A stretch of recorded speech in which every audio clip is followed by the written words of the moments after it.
lovely lot. Welcome to Maureen's Kitchen, where we are parking the old and playing with the new. If you like what you see, then do share the love, give us a like and a subscribe today. So in today's recipe, we will be making a delicious chicken, spinach and mushroom lasagna. Now you may have heard of lasagnas. There's roasted vegetable lasagna. There is the classic, which we all know and love. But after you have seen this lasagna being made, trust me, you will always want to make it for yourself and for your loved ones. Okay, let's begin. Start by heating 4 tablespoons of olive oil and adding 4 crushed garlic cloves. Give everything a good saute. Next, you add 1 medium chopped onion and you saute this along with the garlic. Once your onion is nice and golden brown, you add 1 chopped green chili and 350 grams of sliced mushrooms. Now you can use any type of mushroom here. I have used brown button mushrooms, but you can use white mushrooms as well. Stir your mushrooms nicely and coat in the onions, the garlic and the green chilies. You then need to allow your mushrooms to cover and saute for around about 10 to 15 minutes. Remember, we are looking for a deep flavor in the mushroom. Once your mushrooms have cooked and sauteed, they will look like this. And it's at this stage that you add 450 grams of freshly chopped spinach. Once you've added your spinach, cover with a lid and allow to wilt for around about 2 to 3 minutes. Once your spinach has wilted, adjust your seasonings with salt and black pepper, and then you need to add 75 grams of freshly chopped basil leaves.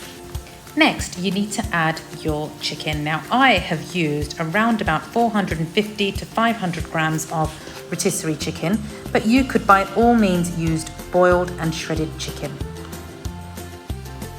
Stir your chicken and give everything a good and thorough mix. You now need to allow your chicken and mushrooms and spinach to infuse together. Cover and cook your mix for around about 10 minutes. After 10 minutes, this is what your mix should look like. You need to take it off the stove and add 4 tablespoons of pesto sauce. Now this is entirely optional. You can add more basil, chopped basil, but if you have pesto, it does give it a good flavor. You then add 200 mils of double cream and you give everything a thorough mix. Once your mix has cooled completely, you add the zest of half a lemon and a few gratings of nutmeg. What the lemon and the nutmeg will do is give this a really delicious deep flavor. Set your chicken and spinach mix to one side and allow to cool completely. Now we move on to our white sauce. In a bowl, add 400 grams of ricotta cheese, and to that add 300 grams of cottage cheese. Give everything a good whisk to combine. Adjust your seasonings with salt and black pepper and give everything a good and thorough whisk. You want this nice and combined. Next in the mix goes 200 mils of double cream. Whisk this along with the cottage cheese and the ricotta cheese to a nice and light consistency. We now come to the assembly. Add 1/3 of your chicken mix to the bottom of an oven-proof dish. Spread everything out nicely, making sure that the bottom is covered completely with the mix. The next layer is lasagna sheets. Now these lasagna sheets do not need to be pre-soaked or cooked. You can add them straight as is. After that, you add your white sauce. So on top of the lasagna sheets goes a layer of white sauce. Once you have added your white sauce, on top of that then goes the other 1/3 of your chicken and your mushroom mix. Make sure that you are spreading everything evenly and that you keep repeating these layers until all of your lasagna sheets, your white sauce and your chicken, mushroom and spinach mix is complete. Top your lasagna with the remaining chicken, mushroom and spinach mix.